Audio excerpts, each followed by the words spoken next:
va débuter la formation d'aujourd'hui. Donc, bonjour, je suis Mélodie Hout, la directrice des communications à la Chambre de commerce et d'industrie de Laval. Et il me fait plaisir de vous souhaiter la bienvenue à la formation Les Essentiels d'aujourd'hui, qui est l'expérience employée au cœur de votre stratégie de rémunération globale. La formation d'aujourd'hui débutera par la présentation et sera suivie d'une période de questions. Je vous invite d'ailleurs à indiquer vos questions au fur et à mesure dans le clavardage ou dans la partie questions et réponses, et nos invités pourront y répondre à la toute fin. Dans la première partie, il sera question de rémunération directe, et d'équité salariale. Et dans la deuxième partie, de comment structurer un programme de rémunération globale. Mais tout d'abord, laissez-moi vous présenter nos invités. Nous avons Marie-Pierre Duclos, qui est chef de partie pratique rémunération. Excusez-moi. Bonjour Marie-Pierre. Nous avons Mihai Dobre, CRIA, consultant en équité salariale et rémunération, ainsi que Jacinthe Buteau, CRHA, directrice rémunération globale. Donc, bienvenue à tous et à toutes et je vous souhaite une bonne formation. Merci beaucoup pour les présentations. C'est moi qui vais commencer pour quelques petites mises en contexte qu'on va faire avec vous. Puis après ça, je vais passer le mot à Marie-Pierre et Mihai. Donc, on peut commencer à l'instant. Donc, c'est ce que je viens de dire là, au niveau de l'ordre du jour, la prochaine diapositive. Juste pour commencer, parce que la rémunération directe, l'équité salariale, ça s'inscrit dans un petit peu plus grand là, au niveau de l'expérience employée, des conditions de travail. Ce qu'on entend par rémunération globale, il y a 4 principales composantes qui sont définies comme suit. Rémunération directe. Quand on parle de rémunération directe, oui, c'est sûr qu'on parle du salaire. On parlait, par exemple, des primes, de la bonification, des commissions, par exemple, sur les ventes. Un autre composante va être les avantages sociaux. Donc, quand on parle d'avantages sociaux, tout ce qui assure la sécurité des employés, donc les assurances collectives, contributions à un régime de retraite, par exemple. La troisième composante, et non la moindre, de la rémunération globale, c'est le développement professionnel. Donc, souvent, chez Salercia, on va résumer le développement professionnel en la capacité à l'employé de se projeter à l'intérieur de notre organisation, tant dans son rôle que dans un autre rôle au sein de l'organisation. Donc, on peut parler d'un plan de développement de carrière, par exemple. On peut regarder aussi tout ce qui est gestion de la contribution. Au niveau de l'environnement, la 4e composante, on parle de l'environnement de travail. Donc, le climat de travail, est-ce que ça se passe bien chez vous? Est-ce qu'il y a un programme PAE, par exemple, qui est offert aux employés? Donc, c'est vraiment les 4 composantes. Chez Salercia, on croit beaucoup en une approche intégrée de ces 4 composantes-là. Donc, à la prochaine diapositive, on va parler dans ces 4 cadrans-là de rémunération directe et d'équité salariale parce que c'est intrinsèquement lié. Donc, je passe la parole à Marie-Pierre pour la partie rémunération directe. Merci beaucoup, Jacinthe. Donc, effectivement, la rémunération directe, on en entend beaucoup parler dernièrement. Donc, je vais vous en montrer un peu plus sur les facteurs qui peuvent influencer la rémunération directe à l'intérieur d'une entreprise. Donc, on a l'équité externe et on va les voir un peu plus en détail dans les prochaines diapositives, mais il y a l'équité externe, donc tout ce qui est en lien avec le marché à l'extérieur de l'organisation. Il y a également l'équité interne, donc lorsqu'on parle d'une architecture d'emploi à l'intérieur de l'organisation, et l'équité individuelle, donc là où on vient reconnaître la contribution individuelle des employés. Évidemment, à tous ces cadrans-là s'ajoute l'équité légale, dont Mihai pourra en parler un petit peu plus en détail à la fin de ma partie. Donc, l'équité externe, c'est lorsqu'on va se comparer au marché. Donc, pour un emploi similaire, ayant un rôle similaire dans l'organisation, on va aller connaître la compétitivité par rapport au marché. Donc, l'employeur peut aller valider l'alignement de sa structure selon ce qui est souhaité. Donc, est-ce qu'il veut se comparer au marché, être à la médiane du marché? Est-ce qu'on désire être à l'avant du marché ou on est confortable avec une position qui est un petit peu plus à la remorque du marché parce que l'ensemble de notre rémunération globale a d'autres avantages compétitifs? Donc, cette équité-là, on va venir l'analyser selon différents facteurs. Donc, vous les avez à l'écran. C'est des exemples, il y en a d'autres, mais on peut aller analyser selon le type d'industrie. On peut aller se comparer selon le chiffre d'affaires de notre entreprise, selon le lieu où on se situe, selon notre marché de référence ou le marché de compétition.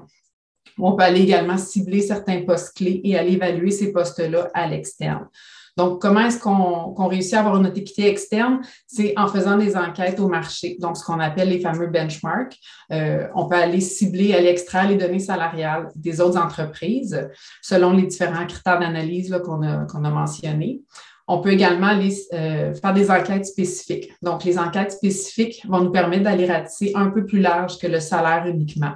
Donc, selon les critères d'analyse qu'on aura déterminés, on pourra aller cibler certaines entreprises, puis aller sonder ces entreprises-là. Donc, outre le salaire, on va pouvoir aller sonder plusieurs facteurs de leur rémunération globale. L'équité externe. Donc, lorsqu'on parle d'architecture d'emploi, c'est là où on vient parler de structure salariale. Donc, on va venir ordonner en classe et en échelle l'ensemble de nos salaires qui sont offerts dans notre entreprise. Donc, comment on y parvient? On va venir évaluer chacun des emplois à l'aide d'un guide qui va avoir été établi selon les valeurs de l'entreprise. Donc, ce guide-là nous permet d'attribuer une valeur en points à chacun des emplois et ces valeurs-là vont être classées à l'intérieur de notre structure. Donc, pourquoi avoir une structure salariale? Pourquoi une équité interne?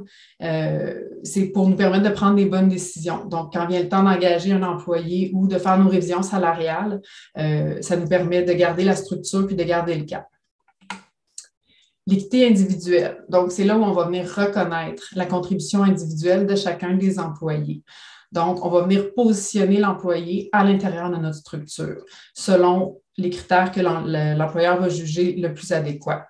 Donc, ça peut être selon la formation, les compétences de l'employé, selon ses années de service, l'expérience ou tout simplement son rendement au travail. Donc, visuellement, à quoi peut ressembler ces trois facteurs-là, pardon.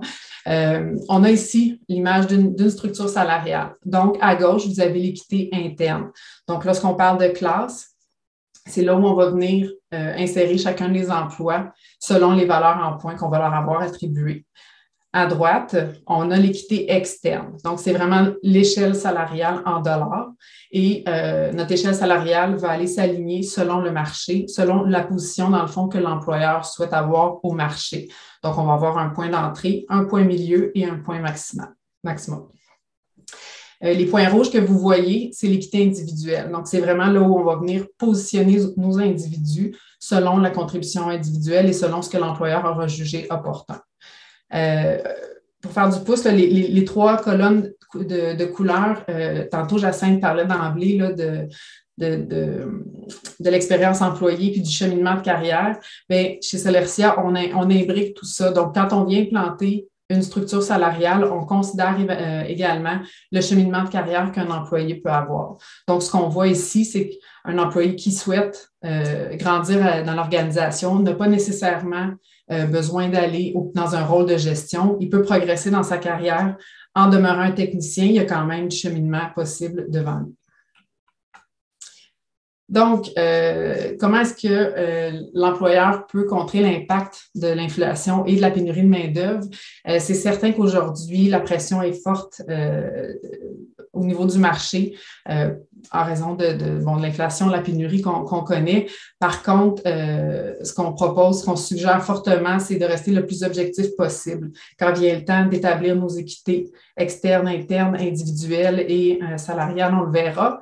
Mais l'employeur doit s'assurer d'être vraiment confortable avec la structure qu'il met en place, avec les fondements puis la façon de gérer sa structure. Et il doit également se permettre de refuser des demandes lorsque ça va à l'encontre de la structure qui aura été établie. Donc, l'équité salariale, on a brièvement effleuré, mais je laisserai mon collègue Miaille en parler davantage. Merci beaucoup, Marie. Donc, l'équité salariale se distingue des autres formes d'équité, à la différence de l'équité interne, externe et individuelle, qui sont des pratiques de rémunération, mais l'équité salariale, c'est relié à une loi, c'est une conformité légale. OK, donc, pour être plus précis, là, au Québec, les entreprises comptant plus de 10 employés en moyenne sur une période de 12 mois, donc sur une période de janvier à décembre, si vous avez une moyenne de 10 employés et plus, vous êtes assujetti à cette loi-là, la loi sur l'équité salariale. L'objectif de cette loi, c'est d'attribuer à des emplois traditionnellement occupés par des femmes un salaire égal à celui d'emplois traditionnellement occupés par des hommes, pourvu qu'ils soient de même valeur ou de valeur comparable dans l'entreprise, même si ces emplois sont différents. OK, donc je sais que cette phrase peut sembler compliquée à première vue. On va la déconstruire ensemble, puis je vais vous raconter un peu comment se passe un exercice de maintien d'équité salariale. Donc, le premier paragraphe à l'écran, ça implique, non, excuse-moi, peux-tu reculer? Merci. Donc, ça implique de déterminer la prédominance sexuelle des emplois de l'entreprise. Puis, ça implique aussi de comparer les salaires entre les emplois à prédominance masculine et les emplois à prédominance féminine. Le deuxième paragraphe, pour sa part, il implique de déterminer la valeur des emplois dans l'entreprise. OK? Donc, c'est en combinant ces trois composantes qui sont en fait la liste des emplois de l'entreprise et leur prédominance, ensuite la rémunération globale de chaque emploi de l'entreprise et finalement la valeur des emplois de l'entreprise en points qu'on arrive à effectuer l'analyse. Tu peux aller à la prochaine slide. Donc, ce que vous avez devant les yeux, en fait, ce sont les 8 étapes de l'équité salariale. Je vais en parler brièvement, mais on pourra en parler à la fin là, si vous avez des questions spécifiques sur une des étapes. Donc, d'abord, il faut déterminer la date d'obligation de l'entreprise. S'il s'agit d'une date à laquelle il faut extraire les données, là, donc c'est très important avant de démarrer les travaux, de vraiment s'assurer qu'on a la bonne date d'obligation. C'est possible de vérifier avec la commission là, ou en vous référant à vos anciennes déclarations pour trouver cette date. Ensuite, à l'étape 2, on détermine la prédominance sexuelle des catégories d'emploi. Il y a 4 critères prescrits dans la loi, donc ce n'est pas une décision, je dirais, objective, là, c'est assez analytique. Aux étapes 3 et 4, on se questionne sur la rémunération globale des catégories d'emploi. Donc, c'est pas seulement le taux horaire, on fait vraiment référence à tout ce qui est rémunération variable, tout ce qui est aussi allocation, tout ce qui est avantages comme les assurances collectives, régime de retraite. Là, vraiment, on se questionne sur le package au complet de rémunération globale. Ensuite, à l'étape 5, donc, on évalue chaque catégorie d'emploi à partir de la méthode par points et facteurs. On positionne toutes les catégories d'emploi sous le même système d'évaluation. Donc, ça permet de les mettre sur le même dénominateur commun et d'évaluer vraiment tous les emplois de l'entreprise. Aux étapes donc 6 et 7, si l'analyse comparative des catégories d'emploi à prédominance masculine et des catégories d'emploi à prédominance féminine révèle des écarts, donc ça veut dire que l'employeur doit ajuster les salaires et payer rétroactivement des sommes aux employés dans ces catégories d'emploi. Donc, il y a un volet là, d'estimer les écarts salariaux, puis ensuite d'aller estimer aussi les montants rétroactifs. Finalement, l'employeur va publier les affichages et mettre à jour sa déclaration. On peut aller à la prochaine slide. Merci. Le 10 avril 2019, donc la loi sur l'équité salariale a été mise à jour. De manière générale, la CNSST s'enligne pour le maintien de l'équité salariale en continu. Ça devient un peu plus passif, là, je vous dirais. Tandis qu'avant, c'était un exercice aux 5 ans. Donc, ce que ça implique pour les employeurs, c'est de garder un œil en continu sur les événements qui peuvent générer des écarts salariaux. Quand je dis événements, je fais référence principalement aux embauches, aux promotions, aux départs, création de postes, abolition de postes. Lorsqu'on change les descriptions de postes aussi, en ajoutant des responsabilités, en enlevant des responsabilités, ça peut avoir un impact sur l'évaluation des postes. Puis aussi, dès qu'on change la rémunération là, des catégories d'emploi, ça peut aussi créer un écart en équité salariale.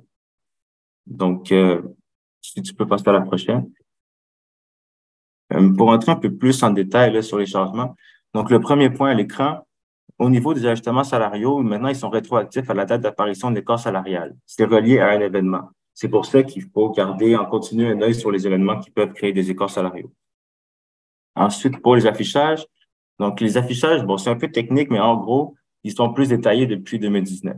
Il y a plus d'informations qui y figurent, puis ils doivent être divulgués aux employés. Ils doivent être partagés aux employés, donc les employés ont un peu plus d'informations, je vous dirais, relativement à l'exercice que l'employeur a fait.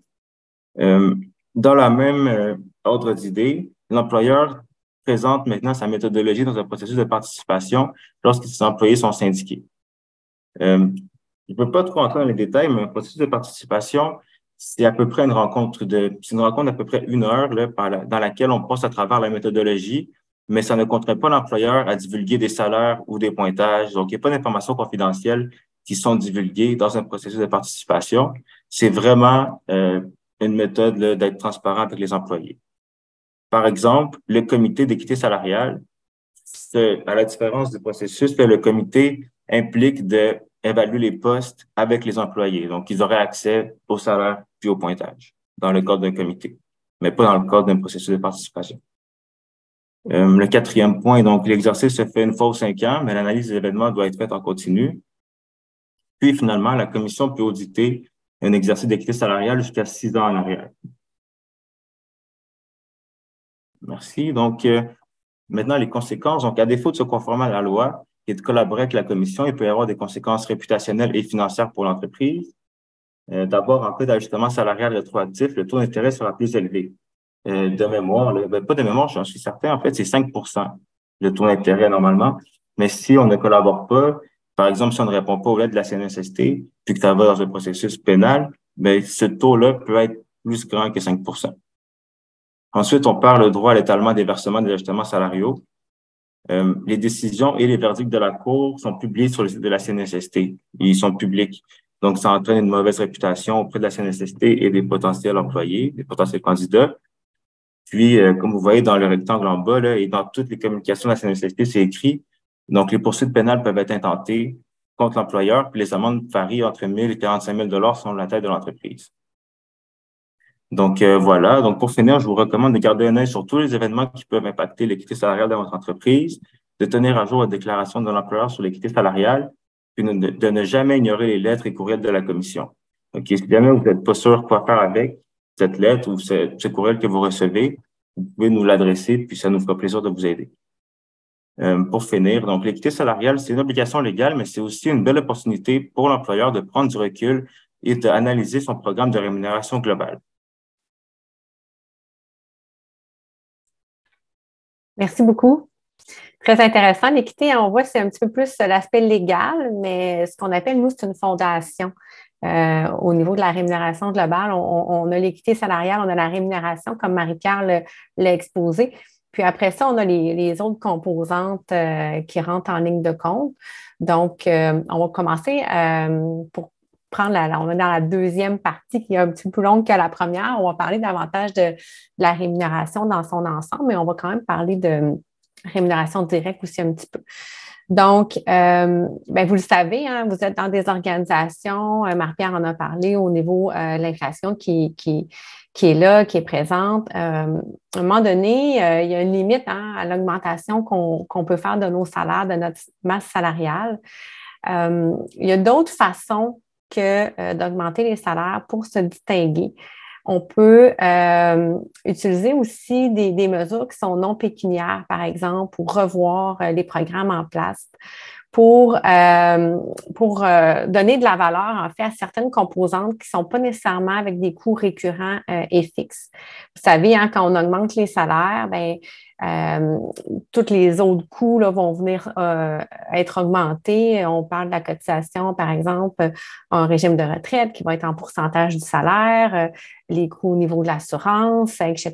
Donc, très important de bien positionner nos salaires avec l'équité, hein, être sûr qu'on est compétitif, mais après ça, le salaire, c'est une chose, mais il faut avoir vraiment un équilibre entre l'offre monétaire et non monétaire. J'ai le goût de vous poser des questions. Là, c'est sûr que je n'ai pas accès à vos réponses, mais vous permettre de commencer à réfléchir à ces 2 premières questions-là. Ai-je la difficulté à attirer les ressources clés de mon organisation? Selon l'enquête de rémunération globale 2022 qu'on a fait chez Salercia, on avait 250 employeurs qui ont répondu et 94% des organisations ont dit être impactées ou être très impactées par la pénurie de main-d'œuvre. Donc, c'est sûr que tout le monde a des défis d'attraction. Et l'attraction était l'enjeu, en fait, le plus important selon les organisations qui ont complété à notre enquête. Beaucoup plus important, en fait, que la mobilisation et la fidélisation, qui étaient 1,7 et 3,8 fois moins important que l'attraction. Donc, c'est sûr là, que probablement à cette première question-là, vous devez répondre oui, certains enjeux d'attraction. L'autre question, est-ce que les conditions de travail au sein de mon organisation sont perçues positivement de la part de mes employés? On le sait, quand on travaille aux ressources humaines ou qu'on est propriétaire d'une organisation, on a plusieurs plaintes parfois ou commentaires sur nos conditions de travail. Des fois, celles-ci sont méconnues, nos employés, pas bien perçues. Donc, ça, c'est une autre question là, que vous pouvez vous poser là, quand on parle de rémunération globale. La prochaine question, c'est ma question préférée. En fait, on parle de c'est quoi votre offre, votre proposition de valeur? C'est qu'est-ce qui vous distingue dans votre organisation? Puis quand on commence des projets de rémunération globale avec des organisations, j'aime ça leur demander au départ, est-ce que vous savez en quelques mots ce qui vous caractérise en tant qu'organisation? Pourquoi les employés restent? Pourquoi ils viennent travailler chez vous? Puis je vais appeler ça mon pitch d'ascenseur parce qu'il faut être capable de le dire rapidement. Puis je vous le dis, c'est difficile pour une organisation d'être en mesure. Fait que si vous avez en tête des mots présentement, qu'est-ce qui vous caractérise? Essayez d'y réfléchir. Est-ce que c'est flexibilité, par exemple? Est-ce que ce serait salaire extrêmement compétitif? Est-ce que ce serait une entreprise familiale avec un climat de travail bienveillant? Ça peut être plein de mots, mais il faut être capable de dire rapidement qu'est-ce qui nous caractérise. Donc, ça, c'est le défi. Quand on commence, quand on veut bien structurer notre programme de rémunération globale, puis qu'on a posé au début, on a dit « Ah, j'ai de la misère à attirer, mes conditions de travail ne sont pas si bien perçues, j'ai des gens qui quittent, mon taux de fidélisation, mon taux de mobilisation est bas. » On peut se poser la question, est-ce que j'aurais besoin de faire des changements au niveau de mes composantes? Donc, il y a plusieurs façons de procéder, mais on a envie ce midi de vous proposer une démarche qui va vous permettre de prendre un pas de recul et d'analyser et d'émettre des recommandations à votre organisation sur les meilleures pratiques en rémunération globale. Donc, première chose que vous pouvez faire, c'est de dresser un portrait des conditions de travail que vous avez au sein de votre organisation. Parfois, on a des politiques, on a des pratiques internes qui ne sont pas nécessairement documentées. On a des programmes, on travaille avec certains fournisseurs. Donc, vraiment, là, en premier lieu, de dresser un portrait de votre offre de rémunération globale. Un coup qu'on a notre photo, on peut passer à la réflexion. La réflexion, nous, on recommande d'aller chercher 4 visions principales. La première vision, c'est celle des employés. C'est sûr qu'on veut que notre programme de rémunération globale soit aligné avec les besoins des employés. On peut sonder nos employés. De la façon qu'on le fait chez Solercia, on utilise une plateforme. C'est complètement confidentiel parce que ça va être très important là, au niveau de la transparence avec les employés pour être sûr qu'ils sachent que c'est confidentiel. Et on va sonder les employés sur ce qui est important dans leur programme de rémunération globale et ce qui est satisfaisant. Et c'est l'écart entre l'importance et la satisfaction qu'on va surtout regarder. Si un programme est très, très, très important pour les employés, mais est peu satisfaisant, on va savoir que c'est là qu'on doit peut-être soit investir des sommes ou revoir le programme en tant que tel. Vision des employés. Donc, si on sonde nos employés, ça veut dire qu'il faut leur dire qu'on est dans une démarche de réflexion en lien avec la rémunération globale. Il va falloir surtout leur revenir dans les semaines qui vont suivre avec des constats ou votre démarche, où vous en êtes rendu. Quand on sonde nos employés, on ne peut pas après ça ne pas leur revenir. Là, c'est une des conditions de succès de la communication avec nos employés. Deuxième vision qu'on va venir chercher, là, je suis toujours, je suis au deuxième rond là, dans le bas. On va aller chercher la vision de l'organisation, en fait, la vision stratégique de nos dirigeants. Où est-ce qu'ils voient l'organisation dans 3 à 5 ans? C'est quoi leurs objectifs d'affaires? Puis on va poser aussi la question, pourquoi les gens quittent? Pourquoi les gens restent? Pourquoi les gens viennent travailler? Donc, on a une panoplie de questions pour faire réfléchir la direction puis avoir une bonne idée de où est-ce qu'ils s'en vont. Parce que la rémunération globale, c'est vraiment l'alignement des intérêts entre les employés et l'employeur. On sait, hein, les employés vont venir travailler pour un salaire, des avantages sociaux, de l'épanouissement professionnel, des défis, un environnement de travail le fun. L'employeur a des objectifs d'affaires, où est-ce qu'il veut se rendre. Puis la rémunération globale va vraiment être les intérêts entre les deux. C'est pour ça qu'on va venir vraiment sonder les deux côtés.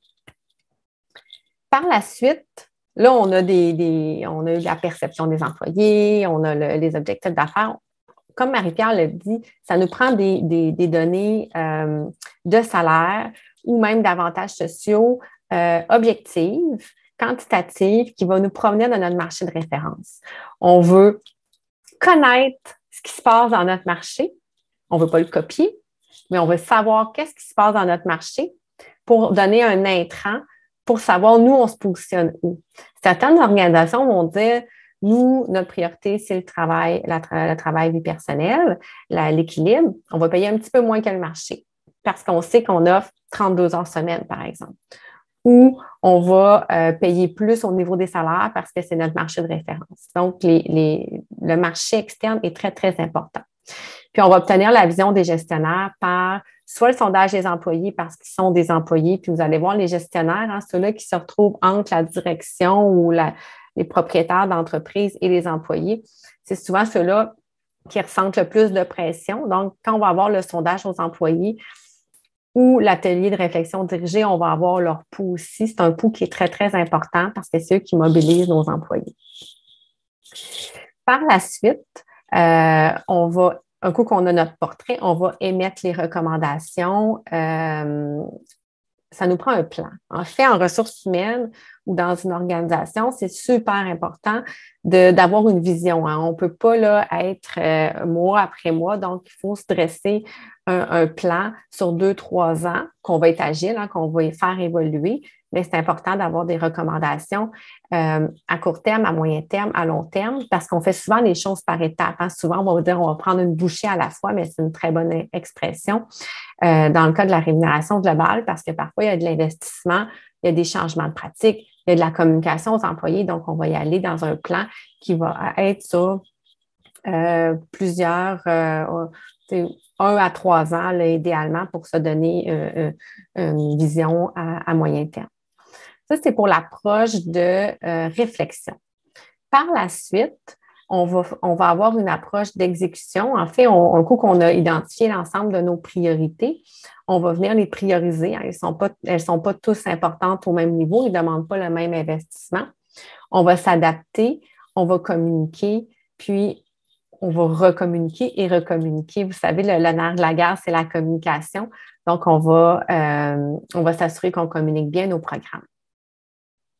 Si on va à la prochaine diapositive, je vais vous donner quelques trucs et astuces sur comment on devrait designer un programme de rémunération globale. La première chose que je vous dirais de faire avant de réinvestir l'argent dans vos programmes, c'est surtout d'optimiser ceux-là qui sont en place. OK? Quand on commence à regarder qu'est-ce qu'on a avec nos fournisseurs de services, on peut parfois jumeler 2 fournisseurs. Ce qu'on voit beaucoup chez Solercia, c'est des employeurs qui ont, par exemple, un fournisseur en télémédecine puis un fournisseur pour un programme d'aide aux employés. Ça, c'est un exemple. Des fois, de jumeler ces 2 fournisseurs-là, ça peut être gagnant parce que au niveau de l'expérience employée, l'employé a juste une plateforme à connaître, un mot de passe, etc. Puis au niveau de l'employeur, on peut essayer d'avoir de la tarification là, qui est plus compétitive en ayant les deux programmes au même endroit. Fait que ça, c'est un exemple, par exemple, pour optimiser. Ça pourrait être que certains programmes coûtent très cher pour certaines raisons, puis on peut apprécier. Hein? Tu sais, quand on a fait le sondage aux employés dans la démarche, bien, on pourrait avoir un programme où est-ce que l'importance est très basse et la satisfaction très haute. Fait que là, on peut se dire, c'est pas important. Oui, ils sont contents, mais tu sais, on veut peut-être ramener notre satisfaction puis notre importance au même endroit. Donc, on peut essayer de revoir, là, si on met, on veut investir chaque dollar investi, on veut optimiser chaque dollar investi. Donc, c'est important de s'assurer que tout l'argent qu'on investit, dans le fond, les employés en voient la valeur. L'autre point que je veux vous parler aussi, non, juste avant, excuse-moi Marie-Pierre, d'optimiser en fait la paye nette des employés. Chez Salaire-C, on a identifié 37 avantages qui sont fiscalement plus intéressants que du salaire. Donc, vous savez, un dollar en salaire ne correspond pas n'est pas équivalent à un dollar, par exemple, qu'on pourrait verser dans un régime RPDB, par exemple, ou certains comptes de frais de soins de santé, on va être imposé seulement au provincial. Donc, il y a certains avantages qui sont soit à l'abri de l'impôt ou à l'abri d'un des deux paliers de gouvernement. Donc, c'est important de regarder qu'est-ce qu'on a sur la paye nette. Tu sais, au bout du compte, c'est avec notre paye nette qu'on paye nos factures puis qu'on réussit à rejoindre les deux bouts. Donc, cette paye nette-là, elle doit vraiment être considérée quand vous optimisez vos programmes, puis s'assurer que vous connaissez là, ce qui pourrait être intéressant ou non pour vos employés. Merci, Marie-Pierre. L'autre, puis tu sais, on a fait beaucoup de conférences dernièrement, puis je voudrais que c'est la diapositive qui a suscité le plus d'intérêt et de questions, c'est intégrer la flexibilité à vos conditions de travail. Je vous dirais que le one size fits all n'est plus à la mode du tout. Même les grandes organisations là, qui avaient des gros programmes, les délaissent tranquillement pour vraiment amener de la flexibilité, pour donner des choix aux employés afin qu'ils puissent aligner leurs conditions de travail avec leurs besoins. Donc, ce que ça veut dire, ou en fait, ce que ça ne veut pas dire, c'est créer tout plein d'exceptions. La flexibilité n'est pas de créer tout plein d'exceptions. Puis la flexibilité n'est pas de complexifier nos conditions de travail. Comment on peut mettre de la flexibilité concrètement dans nos conditions de travail? Je vous donne un exemple. Souvent, dans les manuels d'employés, on voit beaucoup de petites règles. Par exemple, je veux offrir 300 $ à mes employés dans un compte de mieux-être. C'est bien à la mode, là, ces montants-là qui sont offerts aux employés. Mais dans les règles du compte de mieux-être, on va rembourser 50 % de l'abonnement au gym. Bien, pourquoi seulement 50 % si de toute façon, on va avoir budgétisé 300 $? Bien, on peut rembourser jusqu'à 300 $, mais pas mettre un 50 % par exemple.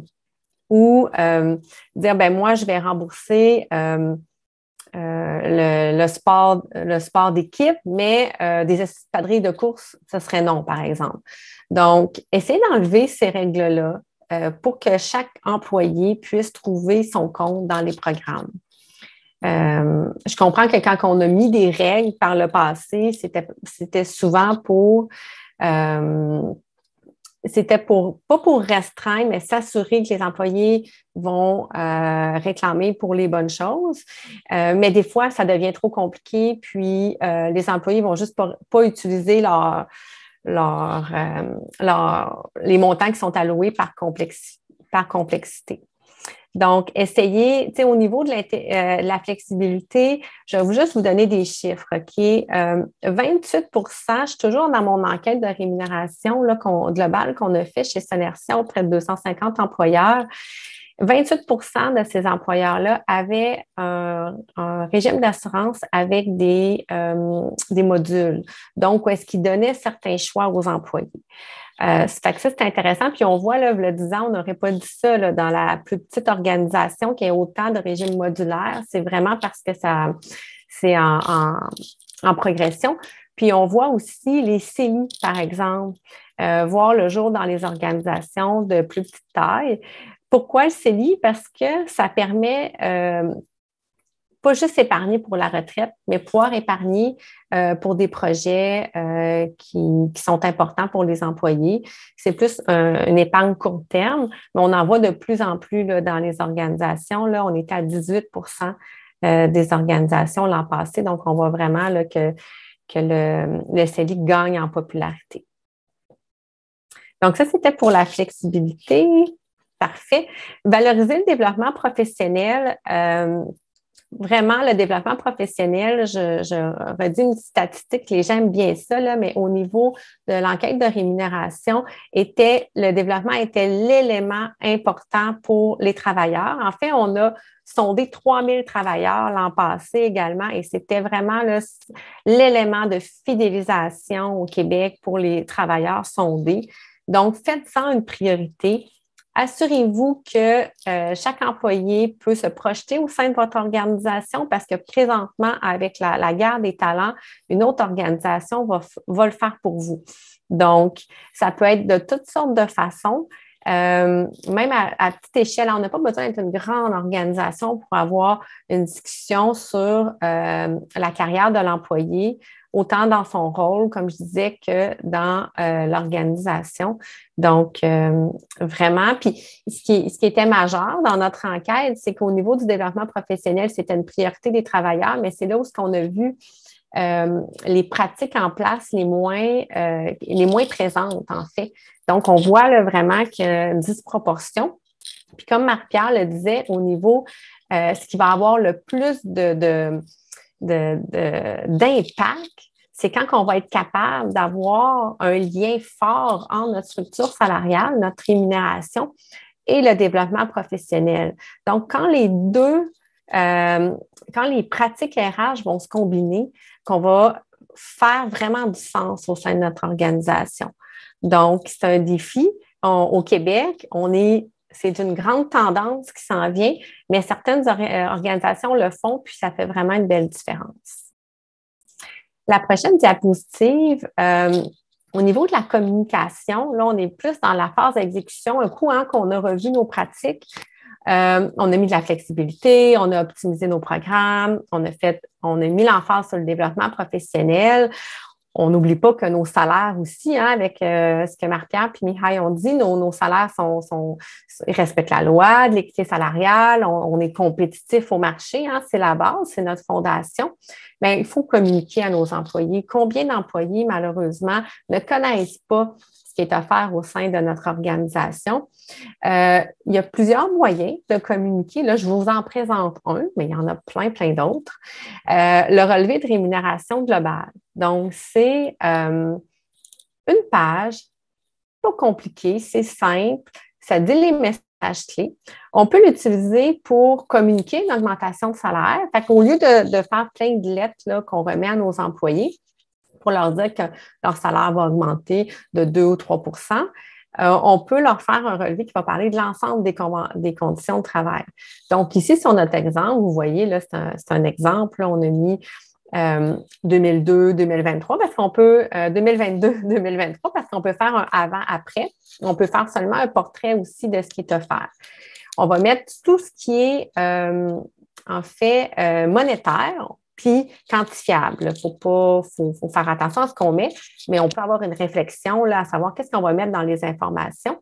Puis on va mettre aussi tout ce qui est congé, hein, qui fait partie du salaire, parce que vu que pour les employés, le salaire est très, très important, mais on sait aussi qu'au niveau de la conciliation, là, ça prend une grande place maintenant de nos jours. Donc, tout ce qui est congé. Dans le bas, dans la section du bas, on va mettre tous les autres avantages qui sont probablement non monétaires ou des fois monétaires, mais qui ne sont pas nécessairement quantifiables sur un relevé. Donc, ça va vraiment être un tout. Puis, d'une année à l'autre, on peut changer les messages pour faire le tour de l'ensemble de nos conditions de travail. Puis, on va vraiment privilégier une rencontre entre le gestionnaire puis l'employé pour remettre ces relevés-là pour que ce soit un moment privilégié pour que l'employé puisse poser des questions sur ses conditions de travail. Souvent, quand on sonde dans les organisations, une des questions qui est les plus basses, c'est est-ce que je suis à l'aise de parler de mes conditions de travail à mon gestionnaire? Souvent, là, on a des très mauvais résultats dans les organisations. Les gens sont gênés.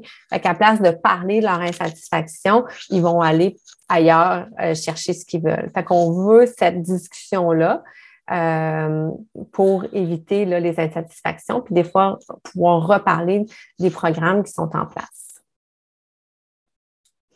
Donc, en conclusion, avant les petites questions, si vous en avez, j'ai des phrases clés. Donc, misez sur vos forces et sur ce qui vous distingue.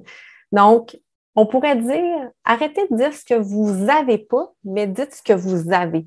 Parce qu'on a tous un compétiteur qui va payer plus, qui vient chercher nos employés, mais vous, pourquoi les gens viennent travailler chez vous? Qu'est-ce qui vous distingue? Donc, à la fin du processus de rémunération globale, vous êtes capable rapidement de dire, bien, chez nous, les employés viennent chercher ça. C'est pour ça qu'ils restent et c'est ça qui les mobilise. Connaissez votre marché de compétition, hein? Faites des analyses de salaire, mais n'essayez pas de le copier. Donc, on ne veut pas nécessairement faire comme notre voisin, on veut distinguer à l'ère de la guerre des talents. Communiquez vos pratiques, vos programmes, vos politiques, puis surtout passez à l'action. Faites des petits pas, une bouchée à la fois. Juste avant de terminer, je voudrais juste vous parler, je vous ai parlé beaucoup de statistiques de l'enquête de rémunération 2022. Aujourd'hui même, on envoie les liens pour participer à l'enquête de rémunération globale 2023. Donc, si vous êtes intéressé de participer, vous pouvez, comme employeur, vous inscrire via notre site Solercia. Puis, vous allez voir, là, je m'inscris à l'enquête de rémunération globale. Cette année, on va sonder les employeurs. On a plus de 650 organisations qui se sont inscrites sur la rémunération directe, vacances, congés, l'assurance collective, les régimes d'épargne, le développement professionnel, l'environnement de travail, les pratiques émergentes ESG aussi en ressources humaines et la santé globale, là, qui est une autre grande tendance. Donc, l'enquête débute aujourd'hui jusqu'au 19 mai. Participer en grand nombre. Le plus important, c'est que le rapport complet sera disponible à l'automne et est gratuit. Donc, si vous participez, ça prendrait 30 minutes à compléter et vous avez des résultats gratuits pour pouvoir mieux positionner votre offre de rémunération globale. Merci. Je pense qu'on est rendu à la période de questions. Oui, merci beaucoup. Très intéressant comme présentation. Je vous remercie. Peut-être une petite question. On a vu plus tôt que c'est les entreprises qui ont en moyenne 10 employés et plus qui doivent faire un exercice d'équité salariale. Mais si notre entreprise, elle compte 7, 8 employés en moyenne, est-ce que j'imagine qu'elle doit quand même respecter la loi sur l'équité salariale? Puis est-ce que ce serait une bonne idée pour elle de quand même faire un plan de rémunération globale et d'équité salariale? Donc, c'est la question. Je pourrais aborder d'abord le volet équité salariale, là. Donc, la bonne nouvelle, en fait, c'est que si vous avez moins de 10 employés en moyenne, vous n'êtes pas sujetti à l'équité salariale, mais c'est quand même une bonne chose là, de s'assurer qu'on la respecte quand même. Parce qu'il s'agit de quelques embauches pour traverser le cap des 10, puis cela peut engendrer par la suite là, des conséquences financières, comme on a discuté. Pour ce qui est peut-être du volet rémunération globale, je ne sais pas si j'atteins, tu peux embarquer. Oui. On soutient beaucoup d'organisations qui ont moins d'employés c'est sûr que le processus est moins complexe, mais la réflexion est la même. Puis, c'est pas parce qu'on a seulement 7-8 employés qui ne sont pas des employés clés qu'on ne veut pas nécessairement les retenir. Même des fois, c'est le contraire. Parce que quand on a une personne qui s'en va dans toute cette gang-là, ben là, notre château s'écroule un petit peu. Hein. C'est tous des employés clés, on est tissé serré. Fait que c'est des projets qui se font encore plus rapidement, en fait, et on peut aussi avoir certains programmes on peut jumeler avec d'autres employeurs, avec des regroupements d'employeurs. Ça va faire en sorte qu'on va être moins petit, donc on va avoir accès à d'autres styles de... Puis il y a plein d'options aussi pour les plus petits employeurs là, dans les conditions de travail pour rendre ça simple. Donc, il n'y a pas de nombre d'employés pour réfléchir puis s'assurer qu'on garde notre monde et qu'ils sont heureux au travail.